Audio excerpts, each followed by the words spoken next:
Alléluia. Shalom, shalom, peuple de Dieu. Nous vous bénissons dans le précieux nom de notre Seigneur Jésus-Christ. J'aimerais avant tout, avant de commencer ce message, j'aimerais vraiment rendre grâce à Dieu, le Seigneur Jésus-Christ, de nous avoir sauvés et d'avoir fait de nous son serviteur. C'est un honneur que je mesure vraiment à sa taille. Alléluia. Moi, c'est le pasteur Israël Wawina. Je suis pasteur assistant à l'église La Compassion à Limité, que dirige le pasteur Marcelo Jérémy Tounassi. Mais également, je suis président de la fondation chrétienne Betzalel, dont la principale activité est de gagner les âmes à Christ. Alléluia. Je suis marié à une seule femme, sans intention de divorcer, et depuis 14 ans, et nous avons, avec ma merveilleuse épouse Thérèse Lusamba, 2 merveilleuses filles, Daniela Océane et Divine Grâce. Amen. Alors je viens remercier d'abord l'apôtre Béni Samba pour cette opportunité, cette grâce de nous faire associer à ce merveilleux programme, à cette conférence internationale. Vraiment, je rends grâce à Dieu pour cette marque de confiance à notre endroit. Mais également, je remercie mon pasteur, mon père spirituel, le pasteur Marcelo, pour sa bénédiction. Amen. Je vous assure, après avoir écouté des éminents prédicateurs qui ont parlé de ce merveilleux thème, le zèle de ta maison me dévore, j'aimerais également, avec la grâce de Dieu, aborder sur ce même thème, donc apporter ma petite pierre dans cet édifice. Avec l'aide du Saint-Esprit, je vais apporter une petite pierre. Alléluia. Prions le Seigneur. Seigneur, nous te bénissons. Oint ce message. Accorde-moi l'huile fraîche de ton esprit pour le communiquer à ton peuple et au travers de lui, guide-nous dans la prière. Au nom de Jésus-Christ. Amen. Alors je disais donc, le thème de cette conférence se trouve dans Jean chapitre 2 et le verset 16e, 17 d'ailleurs, mais j'aimerais lire à partir du verset 13e. Donc le zèle de ta maison me dévore. Amen. J'aimerais lire Jean chapitre 2 à partir du 13e verset. La Pâque des Juifs était proche et Jésus monta à Jérusalem. Il trouva dans le temple les vendeurs des bœufs, des brebis et des pigeons, et les changeurs assis. Ayant fait un fouet avec des cordes, il les chassa tous du temple, ainsi que les brebis et les bœufs. Il dispersa la monnaie des changeurs et renversa les tables. Verset 16, et il dit aux vendeurs des pigeons, ôtez cela d'ici. Ne faites pas de la maison de mon père une maison de trafic. Et ses disciples se souvinrent qu'il est écrit, le zèle de ta maison me dévore. Et dans la version du Semeur, la Bible dit, ce verset 17e, donc, l'amour que j'ai pour ta maison est en moi comme un feu qui me consume. Amen. Amen. Et on ne peut pas, j'aimerais commencer mon propos par dire ceci, on ne peut pas être zélé de la maison de Dieu sans être zélé pour Dieu. Amen. Et même le prophète Élie le dit dans 1 Roi 19, 10, il dit, c'est Élie qui répond à Dieu, il dit, j'ai déployé mon zèle pour l'Éternel, le Dieu des armées, car les enfants d'Israël ont abandonné ton alliance. Ils ont renversé tes autels et ils ont tué par l'épée tes prophètes. Je suis resté moi seul et ils cherchent à monter la vie. Le zèle, c'est l'ardeur. Le zèle, c'est un amour excessif.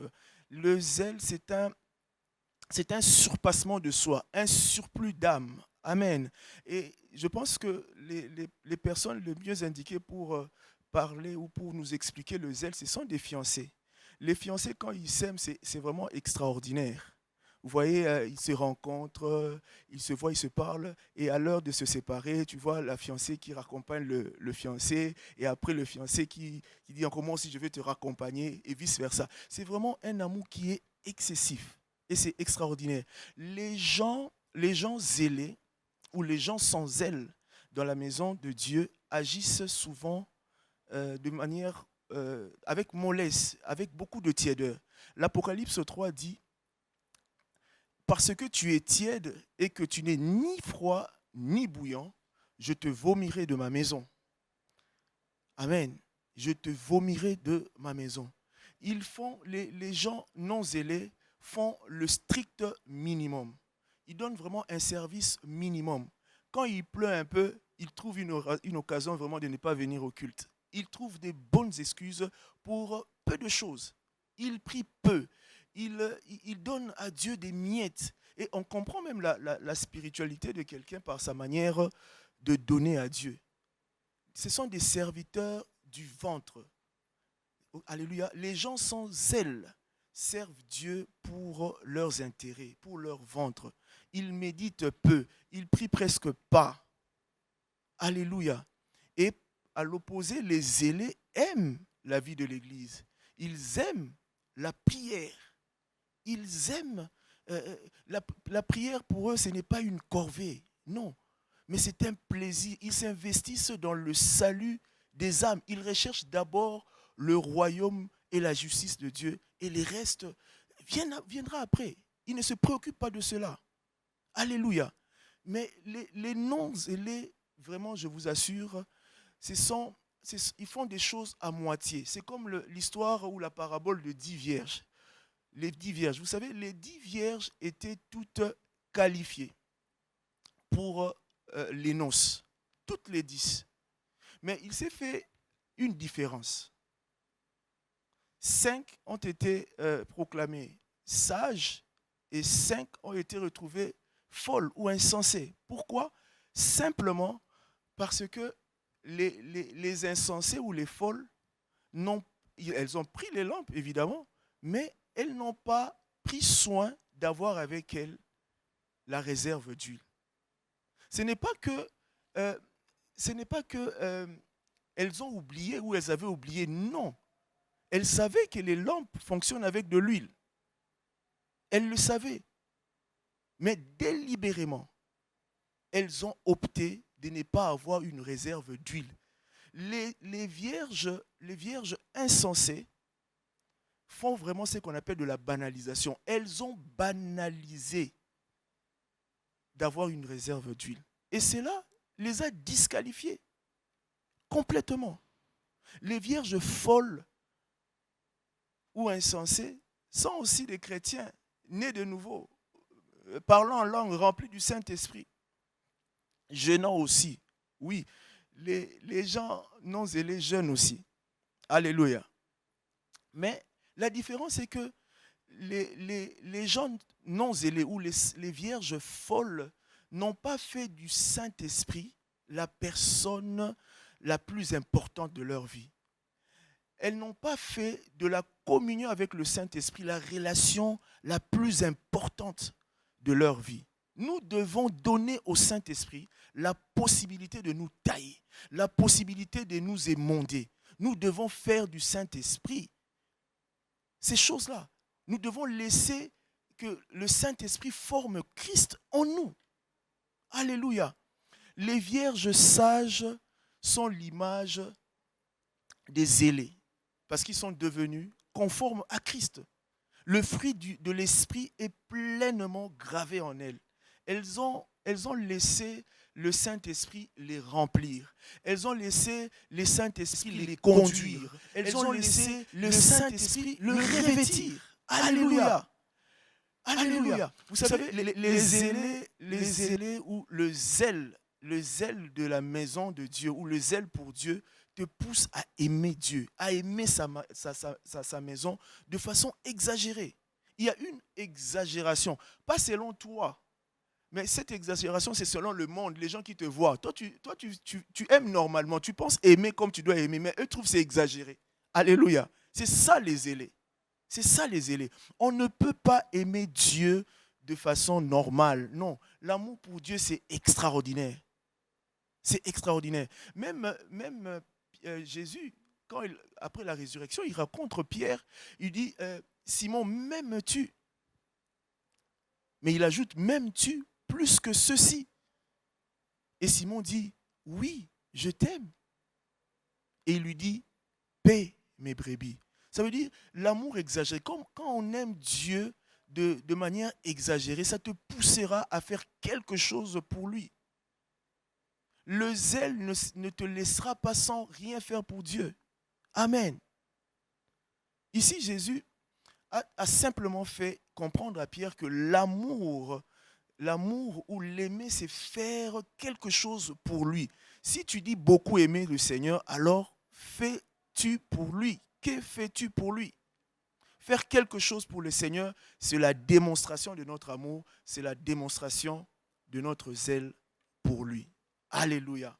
Vous savez, l'amour, ça j'ai rigolé quand je recevais ça, l'amour exagéré t'amènera à voir la désolation autour de toi. Oui, j'en riais, parce que ce n'est pas ce qu'on vit aujourd'hui. On ne regarde pas bien autour de nous et voir cette désolation, le péché qui gangrène le monde. On ne s'en rend même pas compte. Le chrétien vit comme le mondain. Et c'est bien dommage. C'est bien dommage. Le péché prend de plus en plus du terrain. La prostitution, la corruption, la rébellion, l'homosexualité qui est entrée même à l'église du Seigneur. La perversion grandit de plus en plus. Et si tu ne ressens rien, vraiment là, je t'assure, tu n'es pas zélé pour le Seigneur.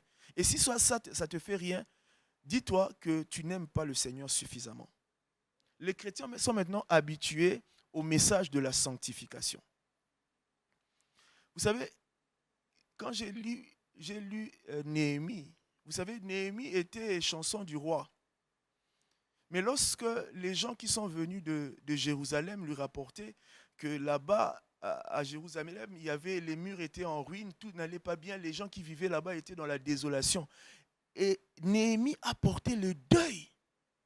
Il a jeûné, il a commencé à jeûner, il pleurait, il gémissait. Et aujourd'hui, on ne voit plus ces choses dans la maison du Seigneur. C'est très dommage. C'est très dommage.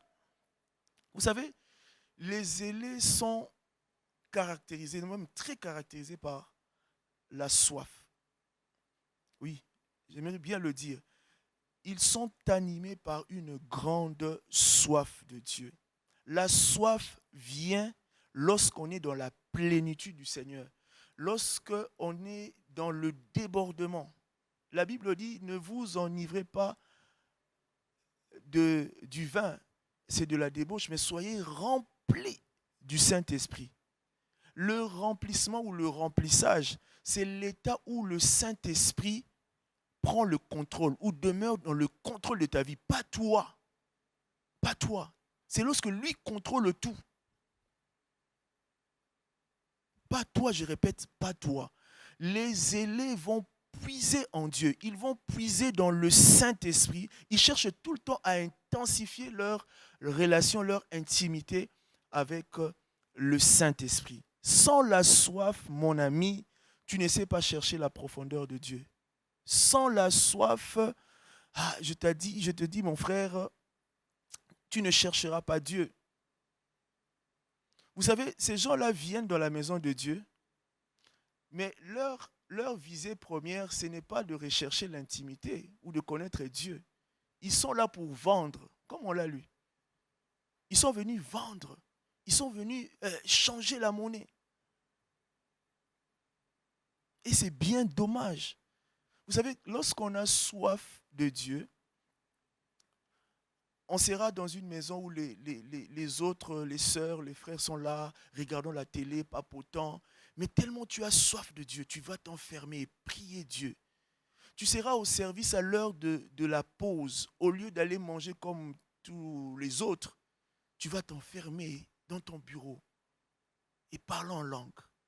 Parce que la soif de Dieu te remplit. Alléluia. La soif va t'enlever le sommeil. La soif va te prendre même ton appétit. Quand on n'a pas soif, on cherche des raisons. On questionne tout le temps. Est-ce que vraiment je dois jeûner comme je dois jeûner là? Est-ce que vraiment je dois chercher Dieu la nuit pendant que tout le monde dort? Est-ce que vraiment je dois méditer la parole de Dieu tous les jours? On questionne beaucoup quand on n'a pas soif.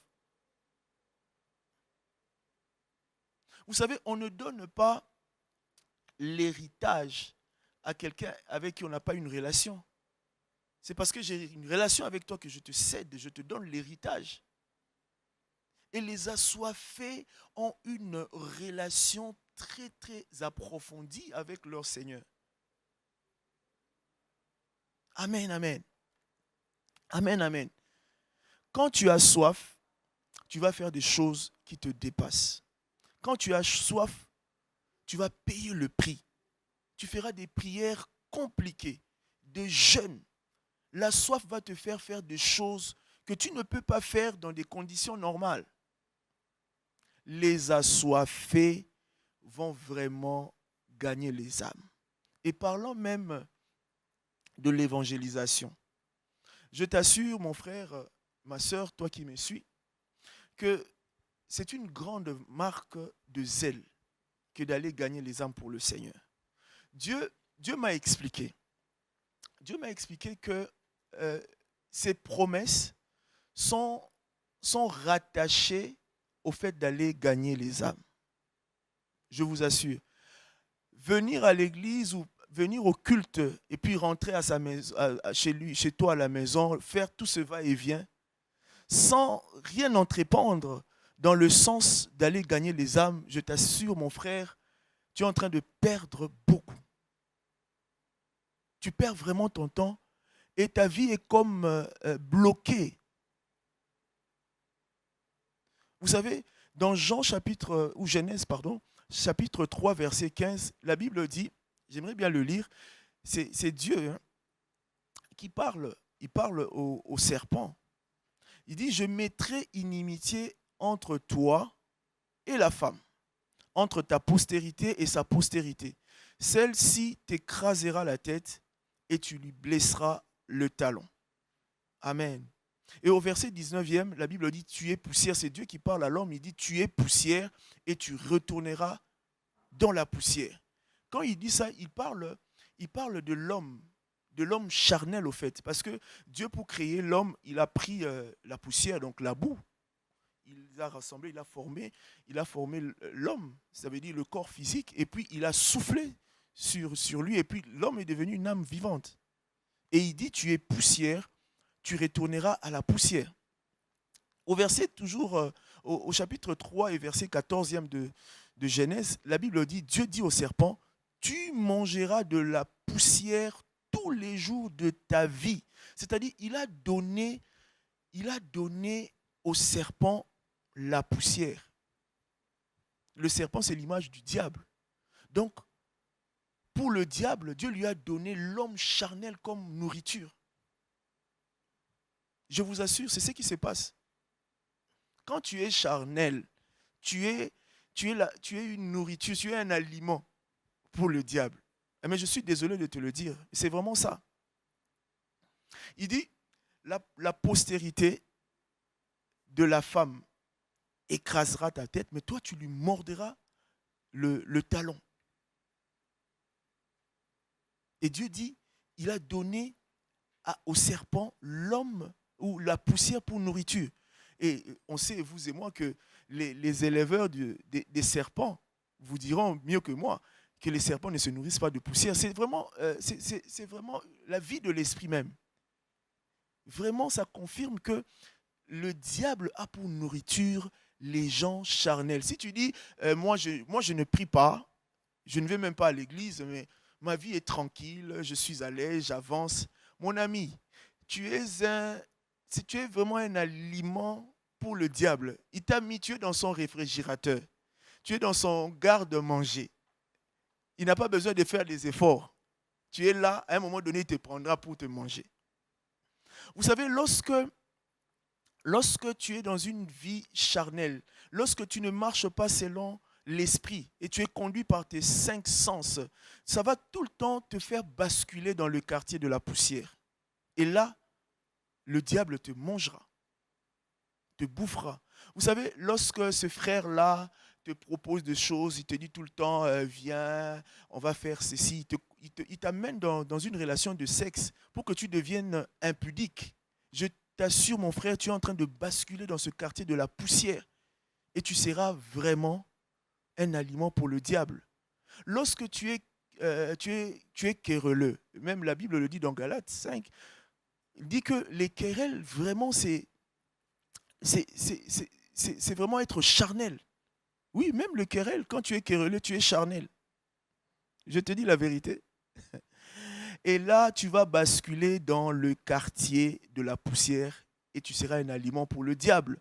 Quand on parle de la descendance de la femme qui écrasera la tête du serpent, on ne parle pas de l'homme, on ne parle pas de la généalogie normale, mais on parle de cette descendance-là qui est issue de la femme. On parle de Jésus.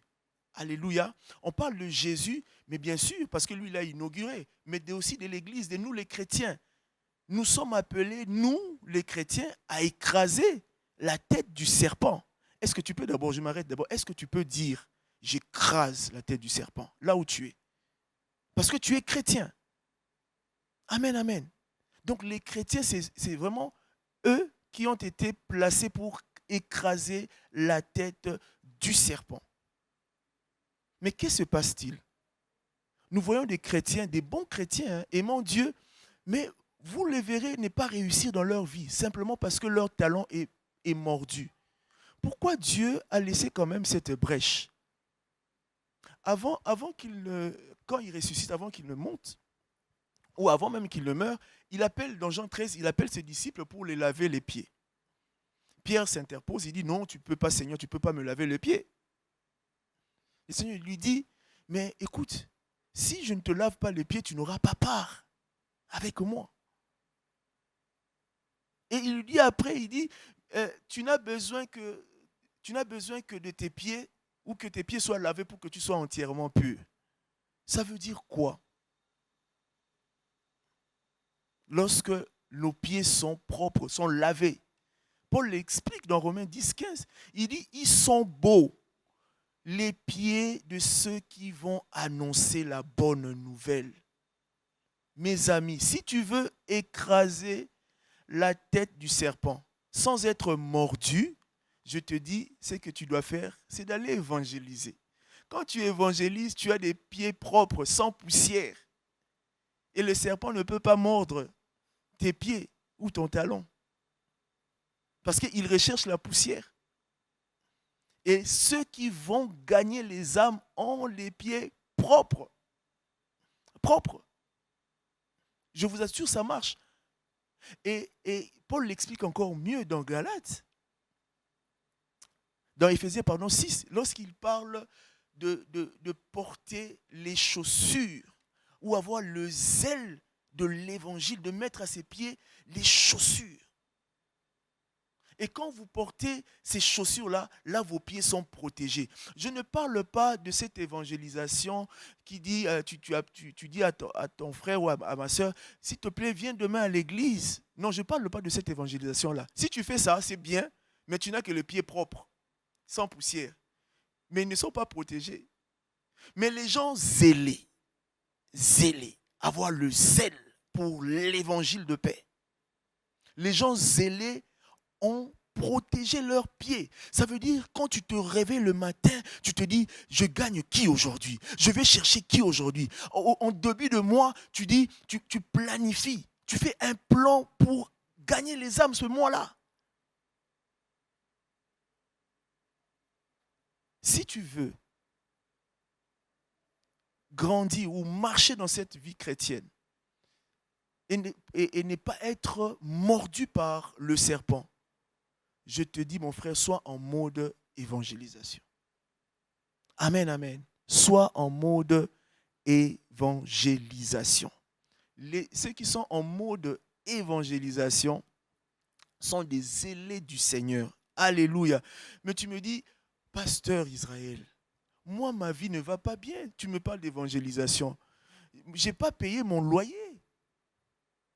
J'ai des dettes. Toi, tu me parles d'évangélisation. Tu sais, si tu parles comme ça démontre vraiment que tu n'es pas zélé. Hein. Écoute, j'aimerais bien t'expliquer. Jésus a un problème d'impôt. Il dit à Pierre, va pêcher. Et lorsque Pierre va pêcher, il trouve de l'argent dans le poisson. L'argent était dans le poisson. Ah, je sais que tu ne m'as pas compris.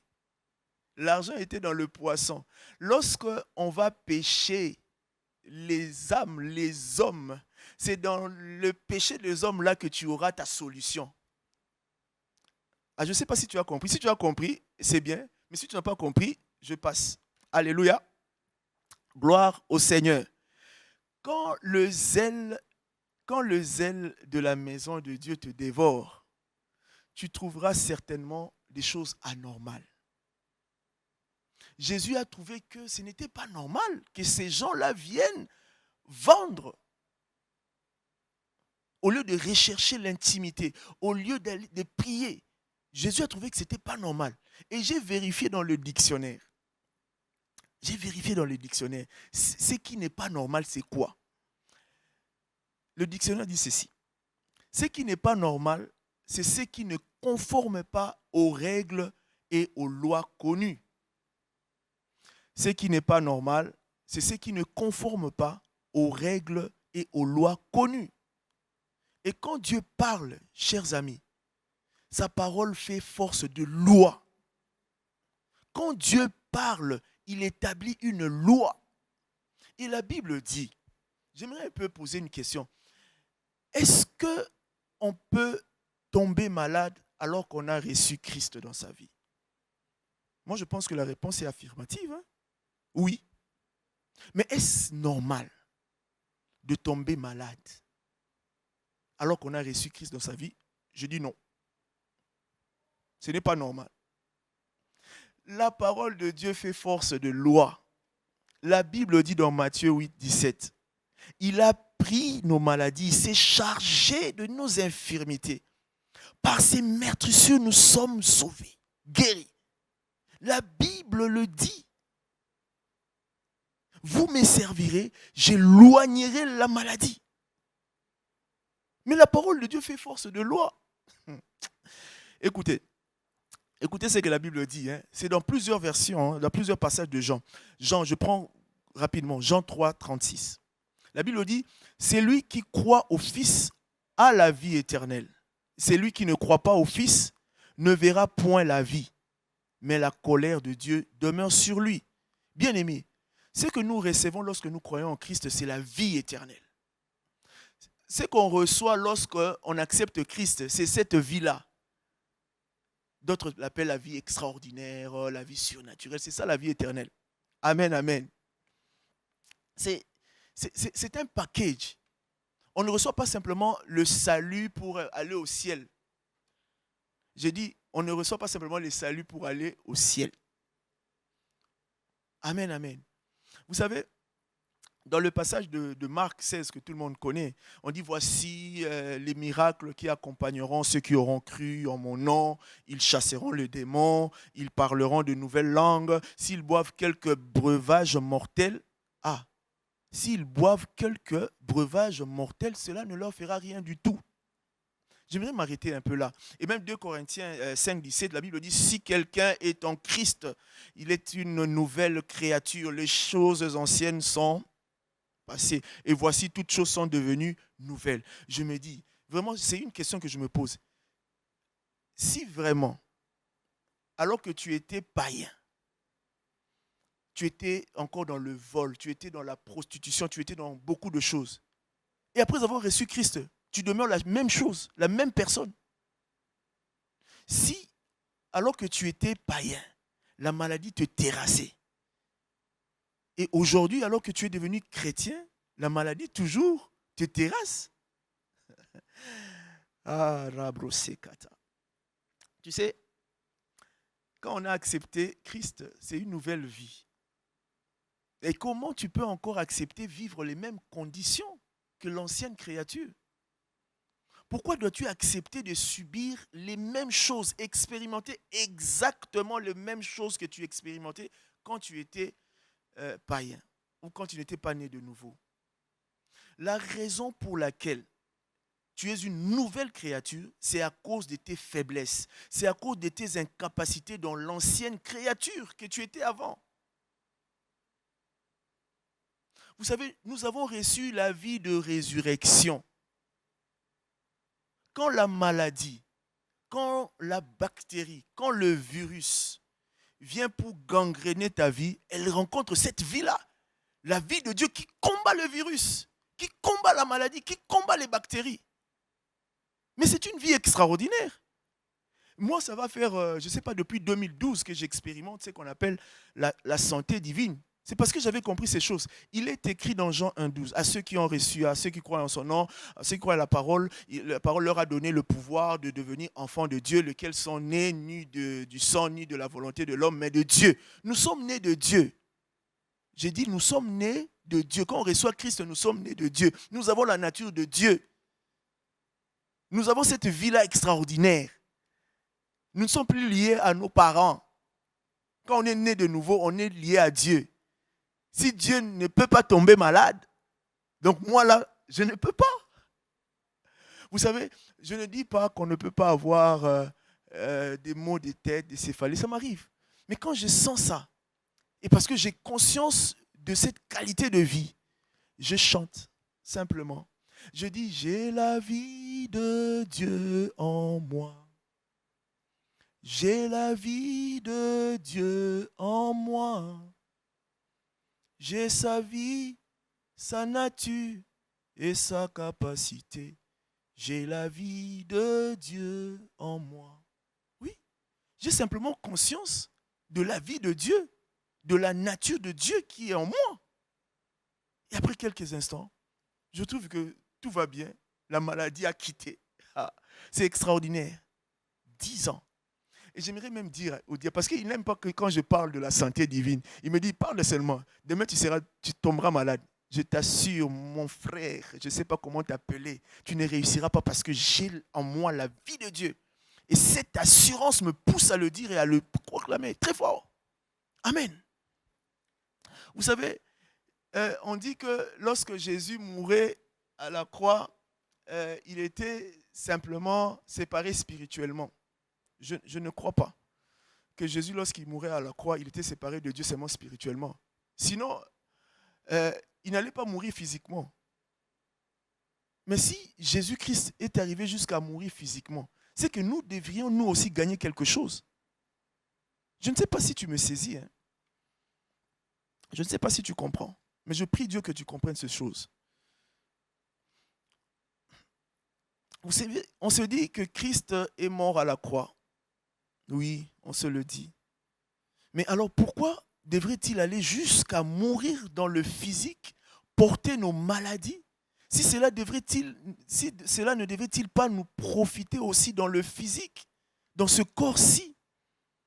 Et s'il est mort en esprit, pour que nous, on ne meure pas, pourquoi alors il faut encore qu'on meure dans le corps physique? Ce sont des questions que je me pose. Au lieu de rejeter comme ça, oh non, c'est normal de tomber malade, réfléchis simplement un peu. La manne, on savait que ça tombait tous les jours.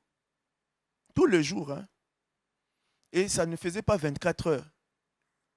Les vers commençaient à les corrompre. Après 24 heures, ça pourrissait. Mais on prend cette même manne-là, on la porte, on la dépose dans l'arche qui symbolise la présence de Dieu. On prend la manne qui pourrissait après 24 heures. On vient, on le pose dans l'arche. Cette manne-là ne pourrit pas à cause de la présence de Dieu, à cause de la vie de Dieu. Et vous pensez que la bactérie, quand elle entre dans votre corps et qu'elle rencontre la vie de Dieu, vous pensez que la mort va vous gangréner? Alléluia. Alléluia. Maintenant, j'aimerais vraiment asseoir mon message parce que on parle du zèle de la maison de Dieu qui nous dévore. C'est comme un feu.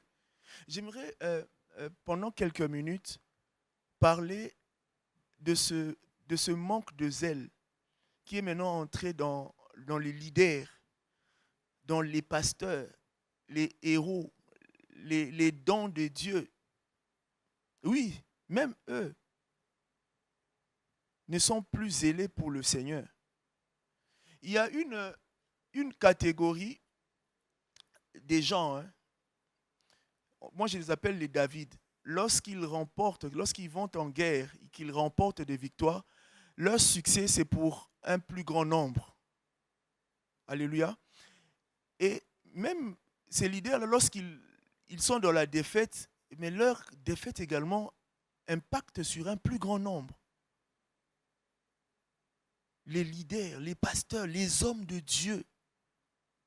Et j'ai découvert dans la Bible comme un esprit qui les attaque, un esprit qui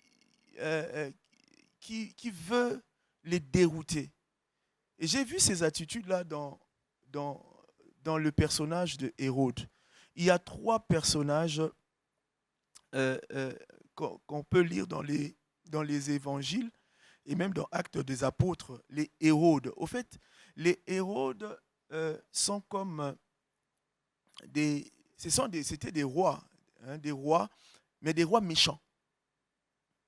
Des rois méchants qui voulaient faire du mal et qui faisaient du mal. Il y avait Hérode, 3 Hérodes, hein, le Hérode le Grand, Hérode Antipas ou le tétrarque, et même Hérode Agrippa Ier. Hérode le Grand, lui, il régnait dans la Judée et c'est lui qui avait déclaré qu'on tue tous les enfants parce qu'il voulait s'en prendre à Jésus. Tous les enfants de moins de 2 ans, il voulait qu'on les tue. On a tué tous les mâles âgés de moins de 2 ans. On l'appelait massacreur des enfants. Deuxième Hérode, Hérode Antipas ou le tétrarque. C'est son fils, le fils d'Hérode le Grand. Lui, qu'est-ce qu'il a fait? Il a emprisonné Jean-Baptiste et après un moment, il a décapité, donc il a tué. C'était vraiment des monarques méchants. Troisième Hérode, c'est Hérode Agrippa Ier. Vous pouvez lire dans Actes chapitre 12. Hein. Lui, qu'est-ce qu'il a fait? Il a tué le frère de Jean, Jacques, le fils de tonnerre. Le fils de tonnerre, tué par Hérode. Et j'appelle cela l'esprit Hérode. Qu'est-ce que l'esprit Hérode fait? L'esprit Hérode est là pour renverser les héros. Même dans le mot Hérode, il y a héros. L'esprit Hérode est là pour renverser les héros. Il s'acharne contre les leaders. Il enlève leur zèle pour le Seigneur. Le diable hait ces hommes-là, il les déteste. Certains leaders sont tombés hein, à l'égard de Jean-Baptiste, à l'égard de Jacques, de Samson, de roi Saül, de Jonathan. Ils sont tombés. Ils sont tombés. Et j'ai remarqué que cet esprit-là, Hérode, a 2 modes opératoires. Premièrement, il t'emprisonne. Et s'il t'emprisonne, après il te tue. Donc, il t'emprisonne et il te tue. Et en emprisonnant les leaders, il recherche 3 choses simplement. 3 choses. Et j'aimerais qu'on lise Actes chapitre 12 à partir du 7e verset et même 8e. La Bible dit, Actes 12, 7 à 8, la Bible dit, « Et voici un ange du Seigneur survint, et une lumière brilla dans la prison. l'ange réveilla Pierre en le frappant au côté et en disant « Lève-toi promptement ».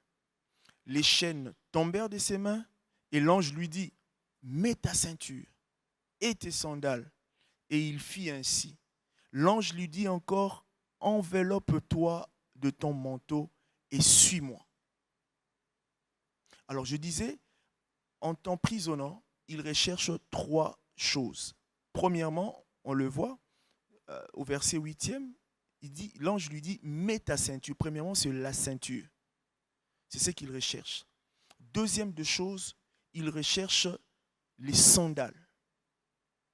Et troisième chose, il recherche le manteau.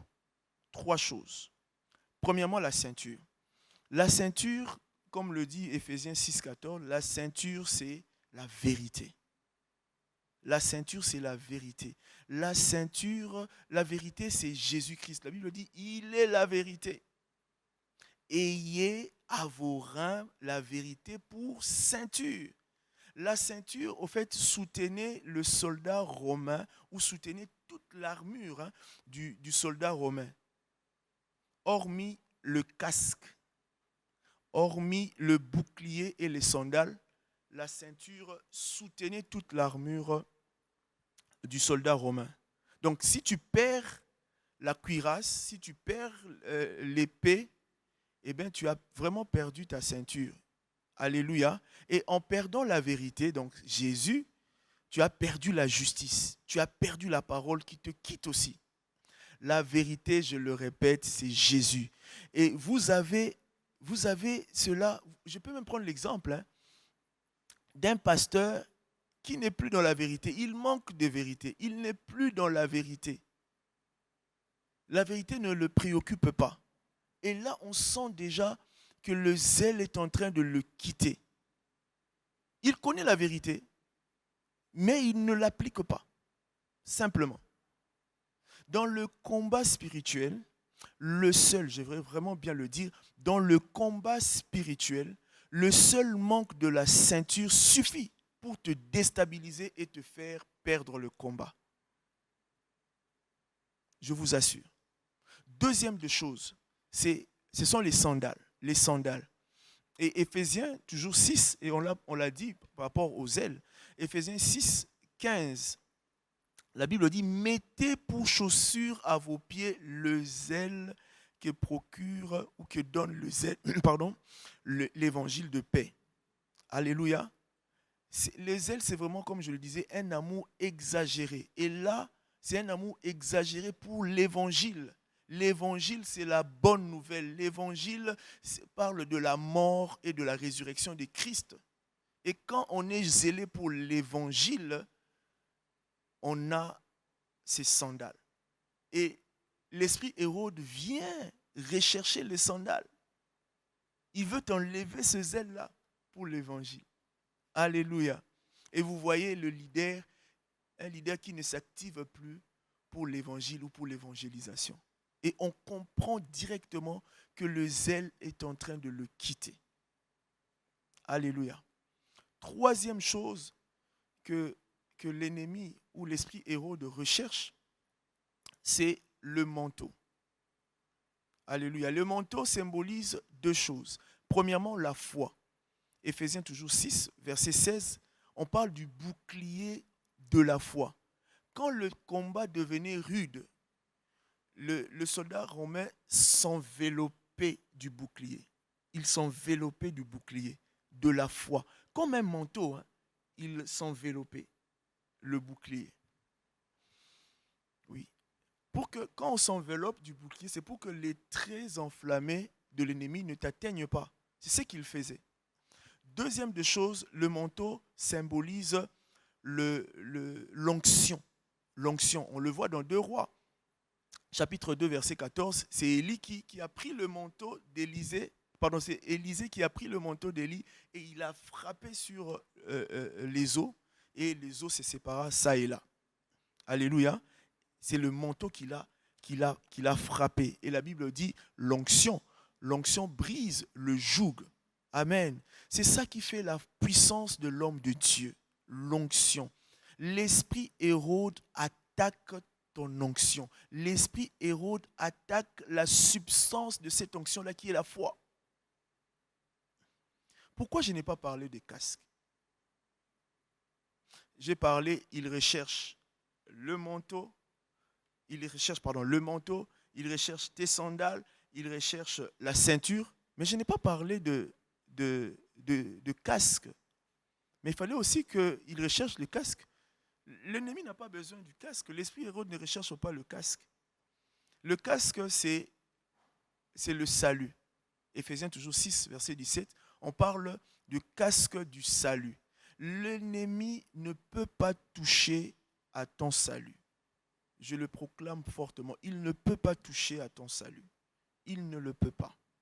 Ce qu'il fait, lorsqu'il touche ta ceinture, lorsqu'il touche tes sandales, lorsqu'il touche ton manteau, toi-même, je ne parle pas de l'ennemi, toi-même, tu prendras le casque, tu vas le déposer. Toi-même. Toi-même. Mais c'est comme ça que ça se passe. Écoutez, j'explique bien. Romains chapitre 10, verset 9. La Bible dit ceci. Si tu confesses de ta bouche le Seigneur Jésus, et si tu crois dans ton cœur que Jésus l'a ressuscité des morts, tu seras sauvé. Analysons bien ce texte. Si tu confesses de ta bouche le Seigneur Jésus, on a dit que Jésus c'est la vérité. La vérité c'est la ceinture. Amen. Et si tu crois dans ton cœur, la foi, le manteau, la foi, on a dit que le soldat romain s'enveloppait. Quand le combat devenait rude, il s'enveloppait du bouclier comme un manteau. Donc si tu crois dans ton cœur, là ça parle de la foi, ça veut dire du manteau. Que Dieu l'a ressuscité de mort. On a dit tout à l'heure, l'évangile parle de la mort et de la résurrection de Christ. Si Dieu l'a ressuscité de mort, ça parle de l'évangile, ça veut dire le sandal. Tu seras sauvé. Sauvé, c'est le salut. Quand tu as Jésus-Christ, quand tu as la foi, quand tu as l'évangile, ça te donne le salut. Et quand on enlève simplement Jésus, on enlève la foi et l'évangile, donc tu perds le salut. L'ennemi ou l'esprit Hérode n'attaque pas ou ne s'acharne pas sur ton salut, sur le casque. Toi-même, tu déposeras le casque, tu abandonneras. Oui, moi je suis de ceux-là qui croient qu'on peut perdre son salut. Oui. Paul s'adressant aux Galates, dans Galates chapitre 3, verset 3, il dit, après avoir commencé par l'esprit, vous voulez maintenant finir par la chair. Donc il y a de ceux-là qui commencent par l'esprit et finissent par la chair. Et Galates 19, 21, la Bible dit, or les œuvres de la chair sont manifestes. Ce sont l'impudicité, l'impureté, la dissolution, l'idolâtrie, la magie, les inimitiés, les querelles, les jalousies, les animosités, les disputes, les divisions, les sectes, l'envie, l'ivrognerie, les excès des tables et les choses semblables. Je vous dis d'avance, comme je l'ai déjà dit, que ceux qui commettent de telles choses n'hériteront point du royaume. On peut perdre son salut seulement à cause du manque de zèle, quand on perd son zèle. Quand on perd son zèle.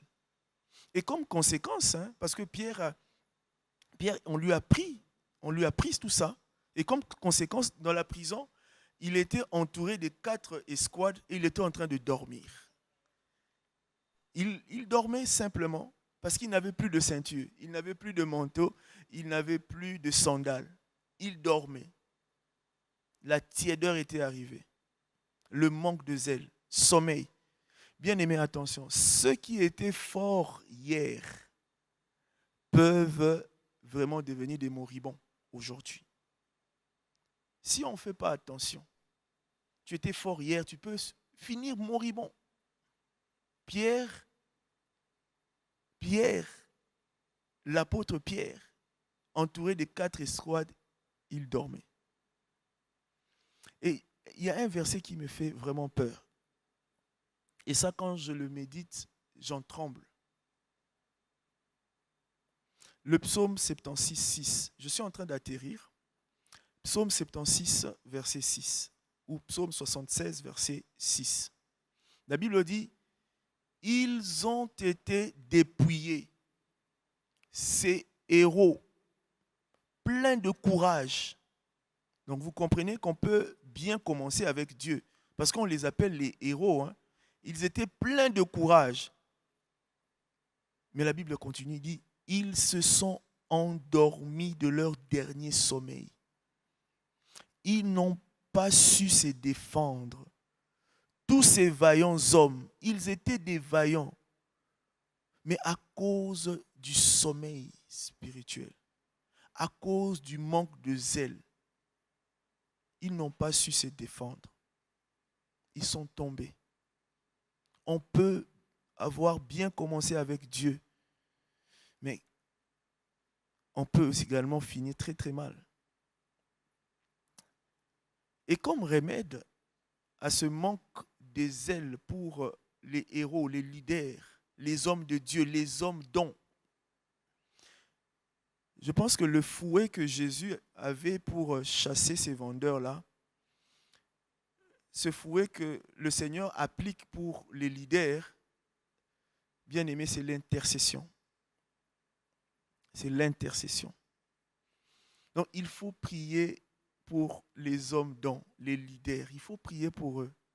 Les gens qui ne font pas mention dans leur prière des hommes de Dieu, vraiment, ils sont suicidaires. Si vous êtes fidèle, vous ne priez pas pour votre pasteur. C'est vraiment, vous êtes en train de vous suicider même.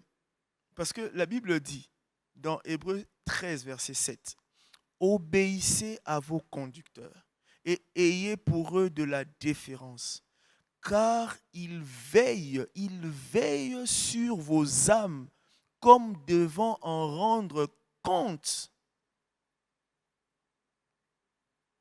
Qu'il en soit ainsi, afin qu'ils le fassent avec joie et non en gémissant, ce qui vous ne serait d'aucun avantage. » Vous comprenez? Ils rendent compte de nos vies. Ils rendent compte de vos vies. Alors il faut les assister. Il faut prier pour les hommes de Dieu. Il faut prier l'intercession en leur faveur. Pour qu'ils ne sommeillent pas. Pour qu'ils n'abandonnent pas la foi. Il faut prier pour eux. L'arme, ce n'est pas la critique. L'arme, c'est la prière avec amour. Ce n'est pas de les critiquer.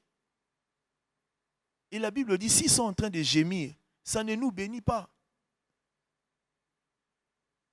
Oui, ça ne nous bénit pas. Il faut que les hommes de Dieu se sentent soutenus au moyen de l'intercession. Pas de la critique ou pas des critiques. Donc l'arme ici, c'est la prière avec amour. C'est l'intercession en leur faveur. Il faut prier pour les leaders spirituels. Il faut prier pour leur santé. Il faut prier pour leur foi. Il faut prier pour leur famille. Que Dieu les soutienne. Comme Aaron et Hur soutenaient les mains de Moïse. Aujourd'hui, le manque de zèle a même touché les oints de Dieu, les leaders. Et nous voulons prier ensemble.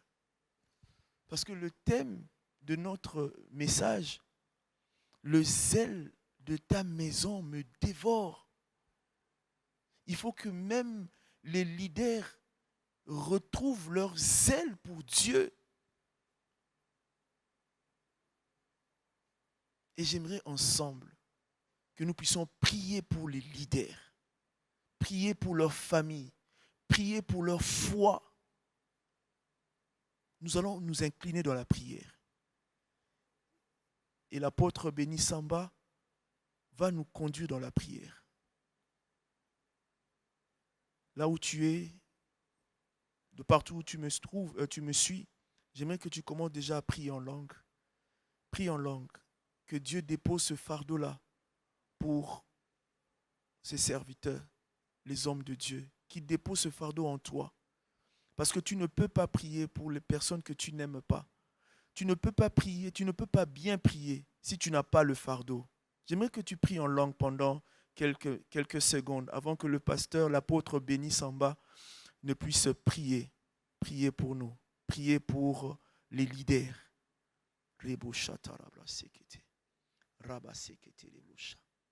Oh yes. Amen.